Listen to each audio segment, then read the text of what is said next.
రే నువ్వు పెళ్ళి ఎప్పుడు చేసుకుంటావురా? ఈఎంఐలు వేసిన తర్వాత చేసుకుంటాను రా. నీకు ఈఎంఐలు కూడా లేవు కదరా? అందుకే రా నాకు పెళ్ళి కూడా లేదు. కరెక్ట్, ఇది కరెక్ట్ గా చెప్పావయ్యా. రే తమ్ముంటే నా ఫోన్ పాస్వర్డ్ చెప్పరు చూద్దాం. పాస్వర్డా? ఎలా కనిపెట్టావురా?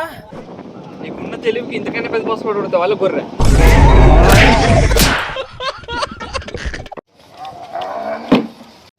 ఏమి అట్లా పారేస్తువే? అంకెల పని పొద్దున్న చేసామమ్మా.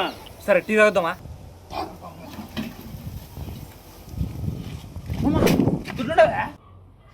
లేవలే మరి ఏంటి పిలిచిమమ్మా?